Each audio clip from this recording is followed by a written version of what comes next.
Alien का रहस्य।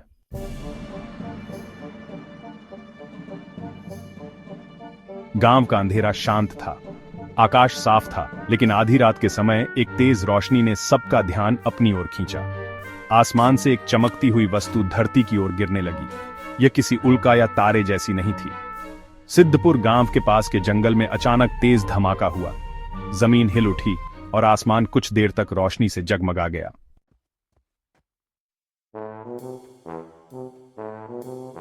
सुबह होते ही गांव के कुछ युवकों ने घटना की जांच करने का फैसला किया।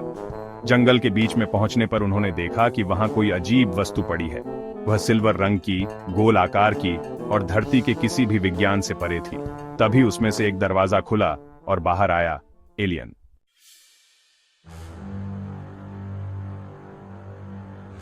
उस प्राणी का आकार लगभग 4 फीट लंबा था। हरा नीला शरीर और आंखें इतनी बड़ी कि उसकी गहराई को देख पाना मुश्किल था। वह धीरे धीरे गांव वालों के नजदीक आया। लोग डर के मारे पीछे हट गए, लेकिन उसमें कोई आक्रामकता नहीं थी।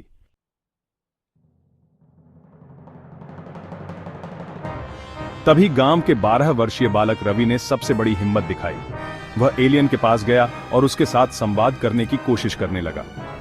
एलियन ने एक चमकता उपकरण निकाला जो एक छोटे अनुवादक जैसा दिखता था। उसने कहा, मैं यहां शांति का संदेश लेकर आया हूं। गांव वालों ने उसे अपनी कहानी सुनाने दी। एलियन ने बताया कि उसका नाम झरको है और वह प्लैनेटा नोवा नामक एक ग्रह से आया है। उनके ग्रह पर लोग युद्धों और गलतियों के कारण अपनी दुनिया को बर्बाद कर बैठे हैं। अब वह ब्रह्मांड के अलग अलग ग्रहों का दौरा कर यह जानने आया है कि क्या अन्य सभ्यताएं उनसे अधिक विकसित और बुद्धिमान हैं।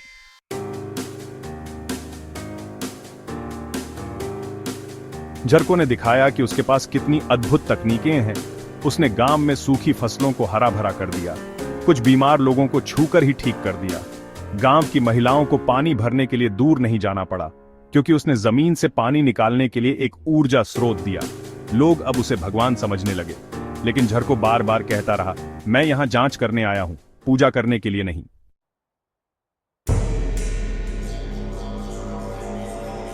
कुछ दिनों तक सब कुछ ठीक रहा, पर गांव का एक आदमी रघु उस पर शक करने लगा। उसने सोचा, क्या होगा अगर यह एलियन हमसे धोखा कर रहा हो?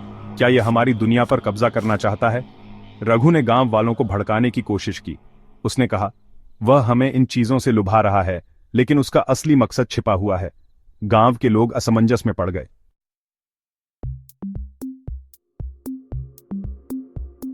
एक रात रवि ने झरको से यह सवाल किया। उसने कहा, तुम हमें क्यों मदद कर रहे हो? आखिर तुम्हें हमसे चाहिए क्या? झरको ने जवाब दिया, हमारे ग्रह पर हमने गलतियां की और अब हम लगभग समाप्त हो चुके हैं।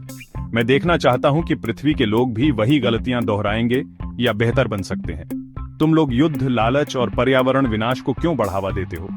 मेरे पास तुम्हारी मदद करने की तकनीकें हैं, लेकिन सवाल है, क्या तुम इनका सही उपयोग करोगे? रवि ने सोचा और गांव के सभी लोगों को एकत्रित किया। उसने झरको की बात साझा की।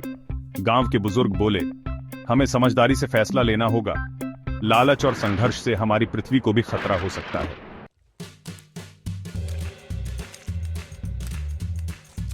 झरको ने कुछ महीनों के लिए गांव में रहकर हर व्यक्ति को पर्यावरण, तकनीक और भाईचारे का महत्व सिखाया। उसने कहा, यह ज्ञान तुम्हें न केवल अपने गांव को बल्कि पूरी दुनिया को बचाने में मदद करेगा। जब उसने देखा कि गांव वाले अब बेहतर बनने की कोशिश कर रहे हैं, तो उसने अपनी उड़न तश्तरी में वापसी की तैयारी शुरू कर दी। उसने रवि को एक खास उपकरण दिया, जिसे उसने मदर नोड कहा। यह उपकरण पृथ्वी को किसी भी संकट से बचाने में मदद कर सकता था। झरको ने कहा, याद रखना, पृथ्वी की रक्षा तुम्हारे ही हाथों में है। यदि तुमने वही गलतियां की जो हमने की, तो यहाँ का विनाश भी तय है। झरको के जाने के बाद गांव के लोगों ने उसकी सिखाई हर बात को अपनाया। रवि ने मदर नोड का उपयोग करके पूरे क्षेत्र में शिक्षा और पर्यावरण संरक्षण के प्रति जागरूकता फैलाई। सिद्धपुर धीरे धीरे पूरी दुनिया के लिए एक मिसाल बन गया। लोग अब यह समझ गए थे कि पृथ्वी पर जीवन का सबसे बड़ा उद्देश्य दूसरों की मदद करना, प्राकृतिक संसाधनों का संरक्षण करना और प्यार, भाईचारा फैलाना है। अगर आपको कहानी पसंद आई तो वीडियो को लाइक करें और चैनल को सब्सक्राइब करना ना भूलें।